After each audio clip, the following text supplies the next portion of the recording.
Assalamualaikum warahmatullahi wabarakatuh. Alhamdulillah, nahmaduhu wa nasta'inuhu wa nastaghfiruh wa na'udzu billahi min shururi anfusina wa min sayyiati a'malina.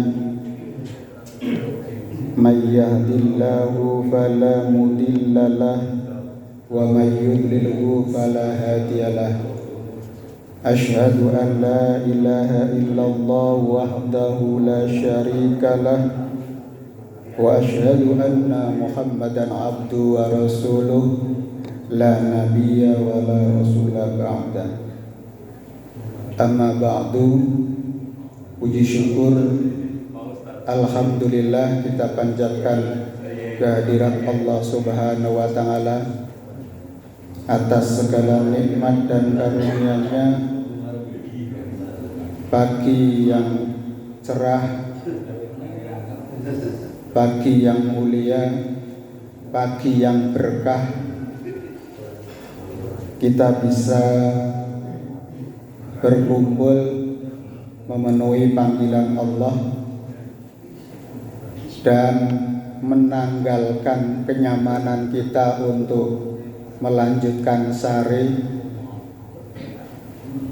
tapi kita diberikan kekuatan oleh Allah untuk bangkit, untuk bangun, ambil air wudhu, meskipun rasa kantuk luar biasa, tapi dengan keimanan, dengan harapan madecar masa depan cerah, masa depan kehidupan akhirat yang lebih baik, menguatkan hati kita, menguatkan langkah kita untuk memenuhi panggilan Allah, mengambil peran, mengambil sikap untuk mendapatkan yang lebih baik. Walal akhiratu khairu laka minal ula. Karena kehidupan akhirat itu lebih kita prioritaskan, kita utamakan daripada kehidupan dunia. Ula itu adalah awal yang lebih utama, karena ada 5 hal yang mungkin perlu kita perhatikan dalam perjalanan kehidupan kita. Yang pertama adalah ma huwad din, yang kedua adalah ma huwad dunya, yang ketiga adalah ma huwal ibadah, yang keempat adalah ma huwal fi sabilillah, dan yang kelima adalah ma huwal qiyas. Yang pertama adalah ma huwad din. Maka kita senantiasa bersolawat kepada Kanjeng Nabi Muhammad sallallahu alaihi wasallam yang telah membawa ad-dinul Islam, agama Islam, ke tengah kehidupan kita sekalian. Ad-din itu adalah jalan. Ad-din adalah panduan untuk meraih kehidupan yang sejati. Jadi agama adalah sistem kepercayaan di mana di situ tergambar kemana hakikat yang kita tuju, yaitu suatu pengabdian yang hanya ditujukan kepada Allah Subhanahu wa taala, yang berisi tentang bagaimana kita mendekatkan diri kepada Allah Subhanahu wa taala yang akan memberikan balasan atas segala perbuatan dan perilaku yang kita lakukan. Maka banyak agama yang ada di dalam realitas kehidupan kita. Kalau berdasarkan saintifik atau ilmu pengetahuan, maka agama dibagi menjadi dua, agama sama atau samawi dan agama ardh.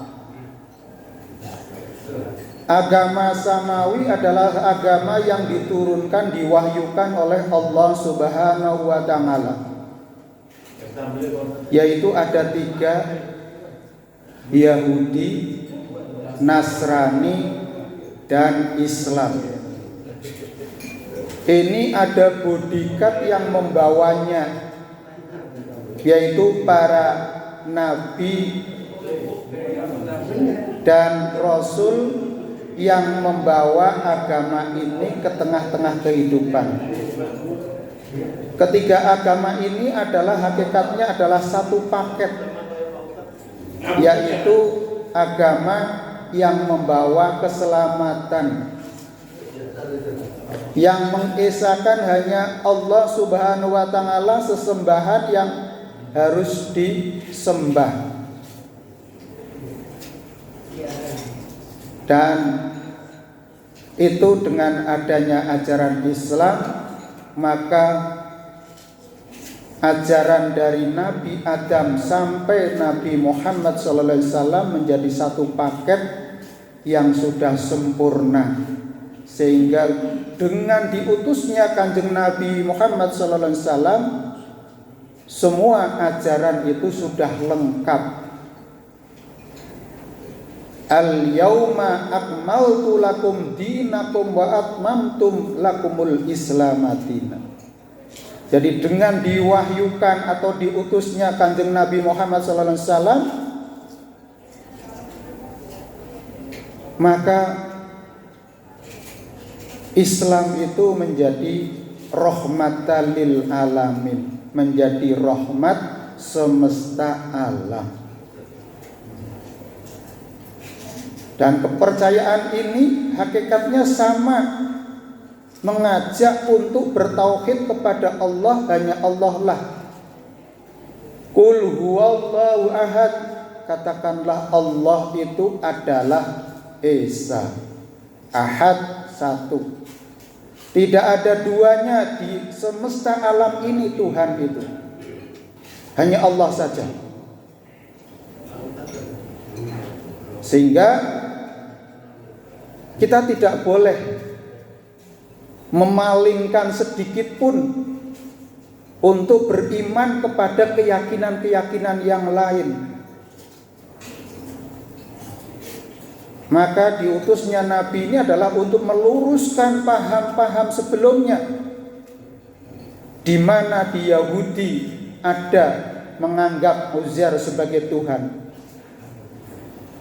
Kemudian di agama Kristen menganggap Isa sebagai agama Nasrani. Maka dengan Islam di dalam Al-Quran semuanya itu dibantah dan diluruskan supaya keyakinannya kembali kepada tauhid, kepada keesaan Allah Subhanahu wa Ta'ala. Di dunia ini hanya 2 eksistensi. Yang pertama adalah Khalik. Khalik itu adalah bukan tolik ya. Khalik, pencipta.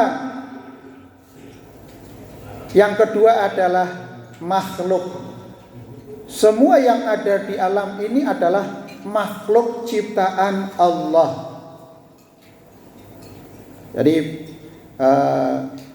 tidak mungkin ada Tuhan yang double di alam ini. Maka pencipta itu adalah Allah Subhanahu wa Ta'ala. Alam atau langit dan bumi ini adalah milik Allah Subhanahu wa Ta'ala. Mungkin panjenengan bisa membaca, mentadaburi ayat-ayat yang terkait dengan ayat-ayat kauniyah yang berbicara tentang benda-benda langit, yang berbicara dengan benda-benda bumi. Maka ujung-ujungnya adalah akan mengetahui kehakikat dari Allah Subhanahu wa Ta'ala, pencipta yang sesungguhnya. Seperti halnya Nabi Ibrahim alaihissalam mencari Tuhan. Kalau mungkin jamaah saat ini masih ragu keimanannya, untuk beriman kepada Allah masih bisa goyah, nah, berarti kurang suwe ngene nyoto.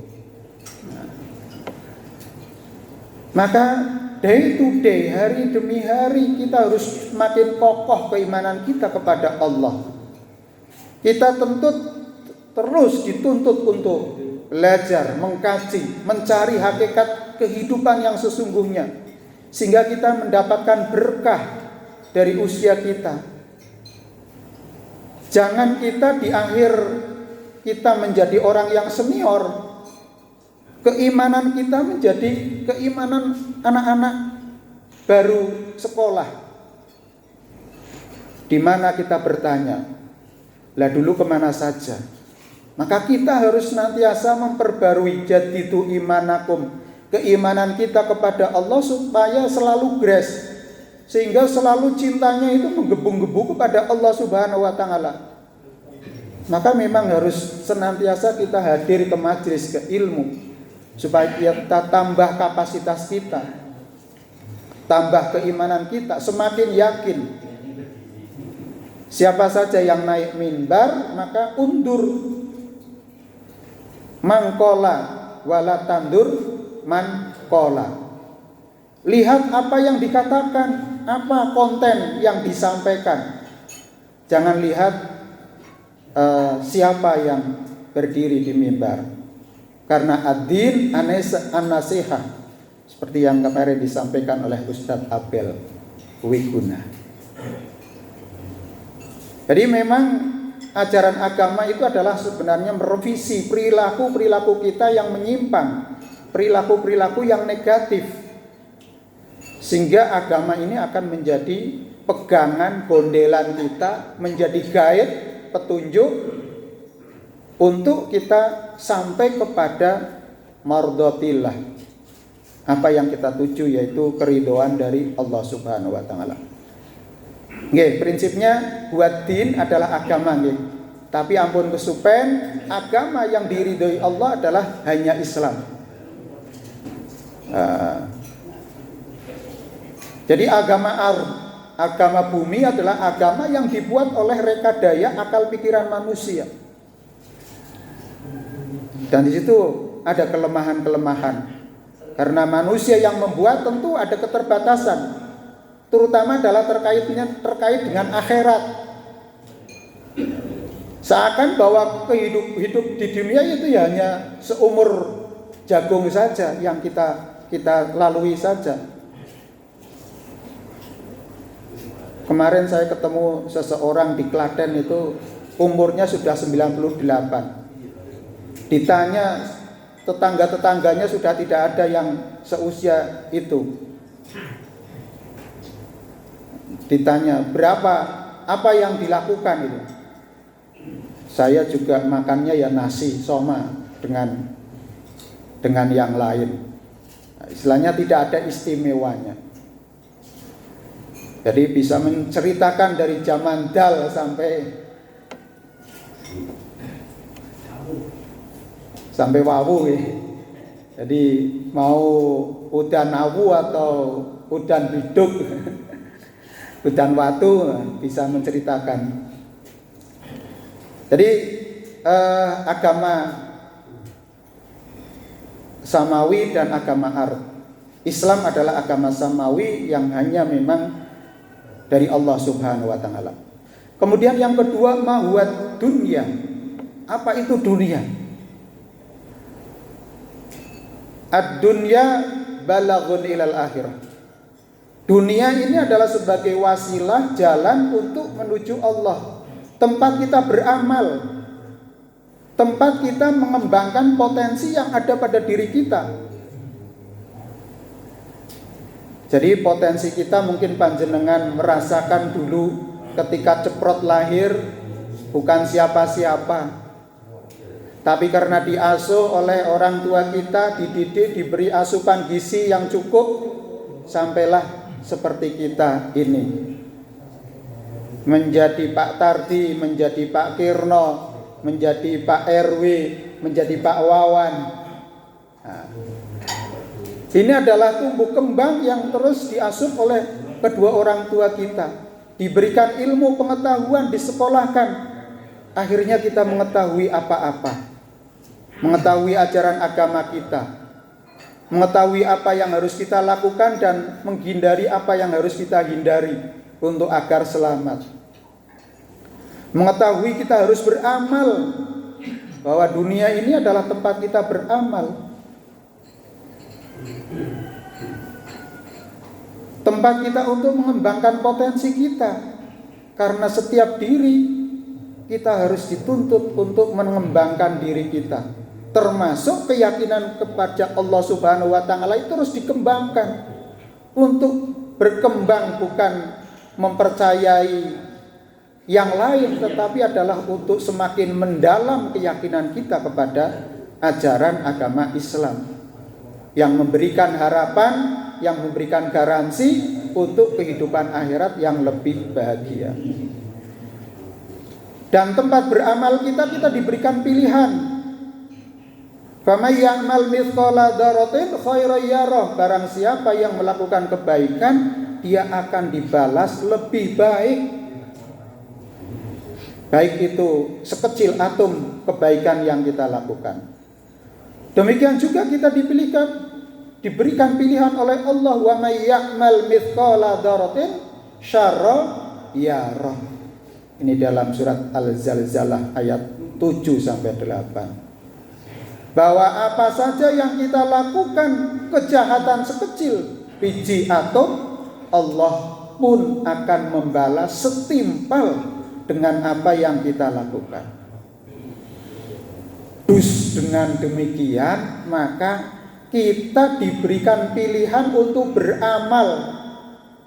Amal kesainan dadosaken diri kita itu tentrem, damai, sejahtera, neng ati itu celes.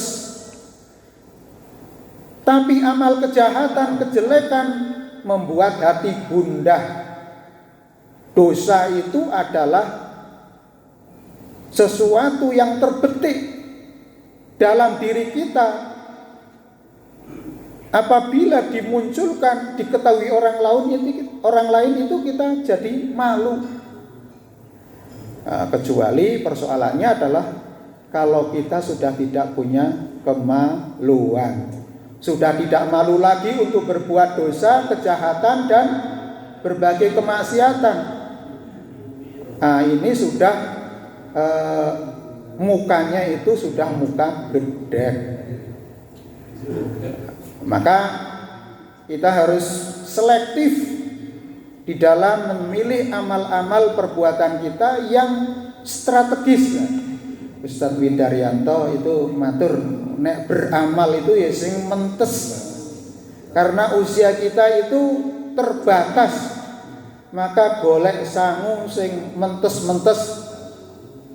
Kalimah la ilaha illallah yang kita zikirkan berkali-kali itu bisa mengantarkan kita terbebas dari siksa api neraka.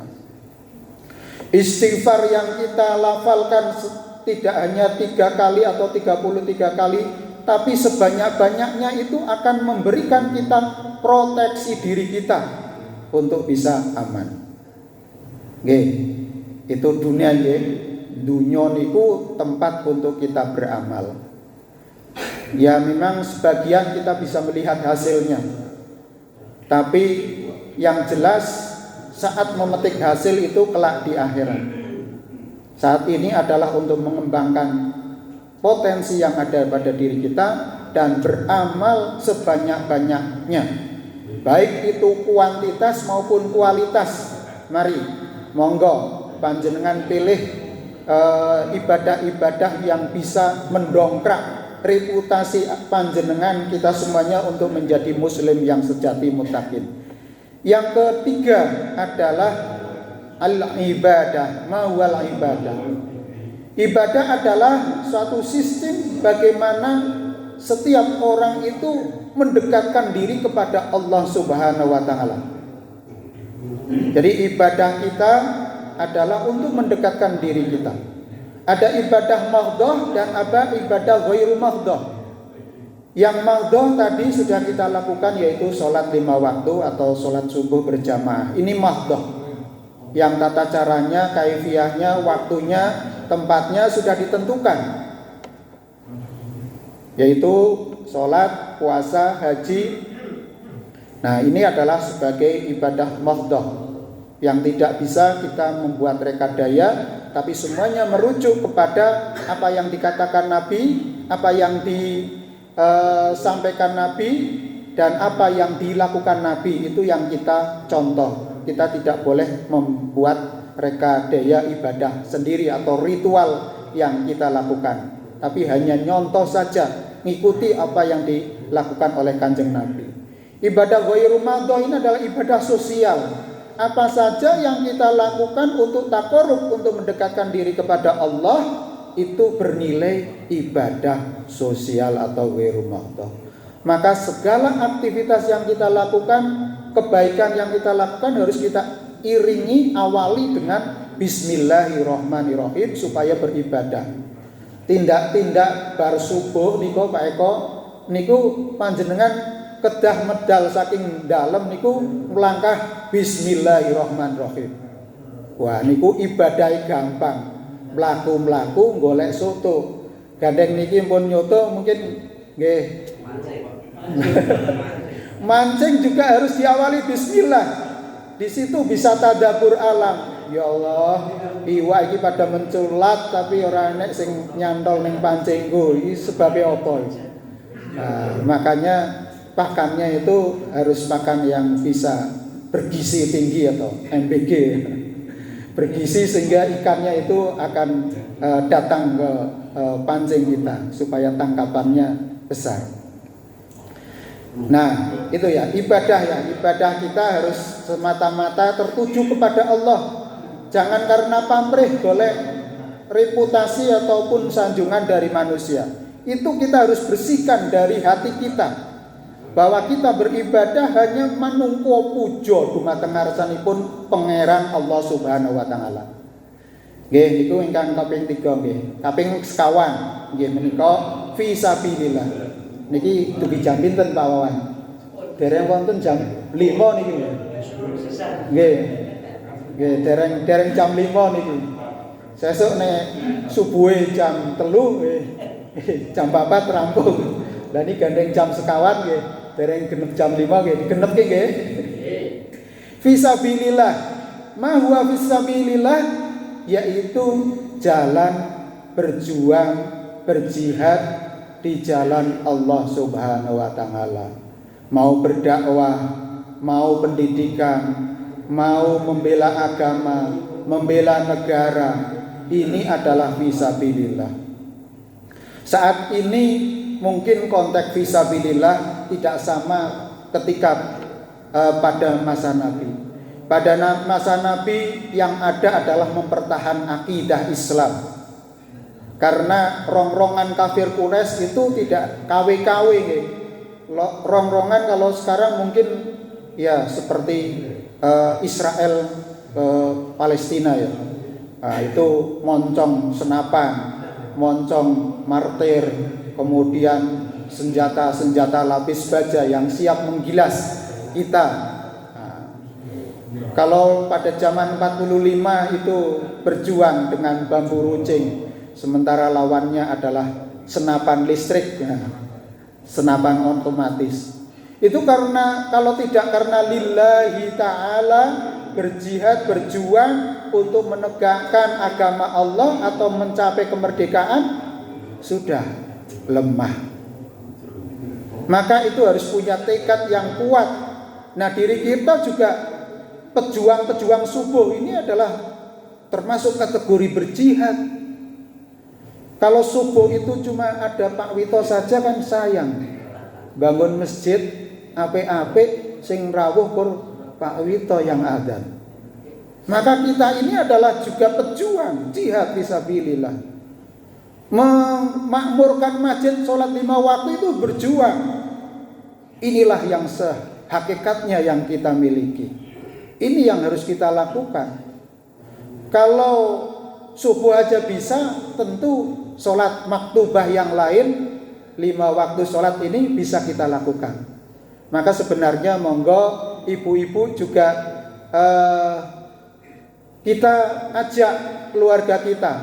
Kemudian masjid kita itu bukan masjid yang sepi, tapi biarkan jeritan tangis anak-anak kita itu ya sudah lumrah gitu. Jadi jangan kita usir anak kita yang bermain-main di masjid. Kalau anak kita usir, cucu kita usir dari masjid, nanti giliran besarnya mereka trauma. Wah, mbiyen aku gojek nang masjid diseneni Pak Ustadz tadi. Maka kita ramekan masjid kita.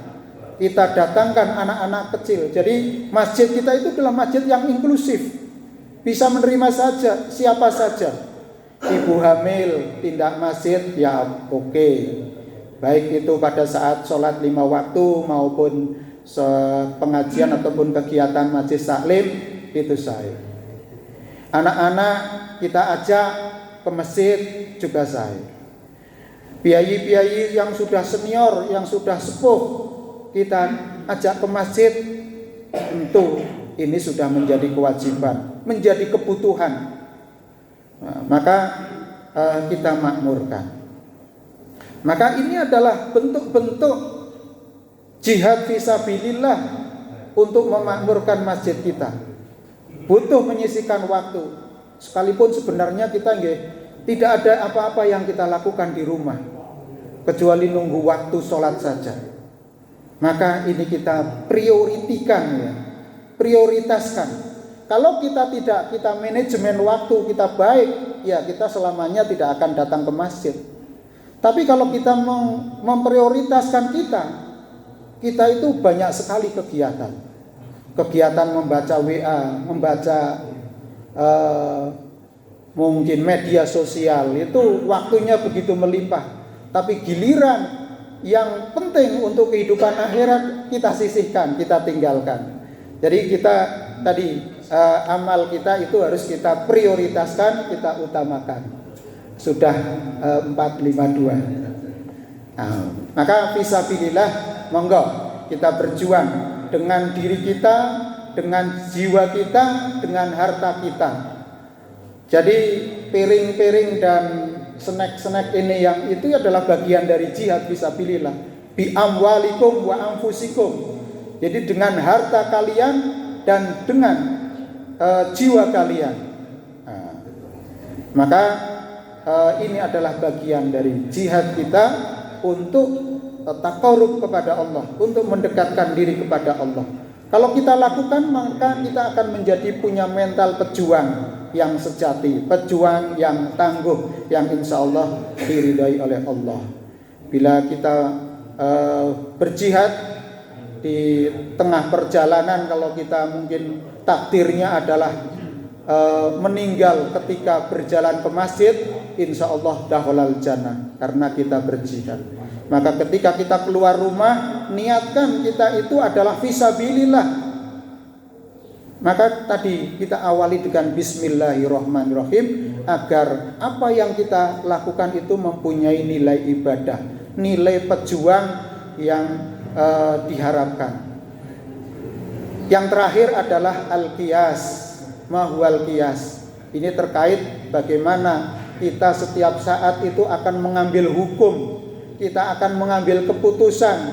Panjenengan datang ke sini itu juga sudah dipertimbangkan, ke masjid tora, ke masjid tora, ke masjid tora. Tapi alhamdulillah hati kita menguatkan kita, pikiran kita menguatkan kita untuk rawuh ke sini, ke masjid.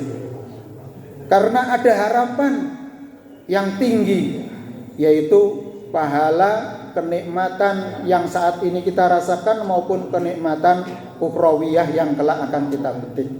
Jadi al-qiyas itu adalah cara kita untuk melakukan istinbat hukum, tapi dalam hal-hal tertentu memang kita sebagai orang awam tinggal memakai ataupun tinggal mengambil hasil ijtihad atau hasil orang atau fatwa yang sudah disampaikan oleh para ulama.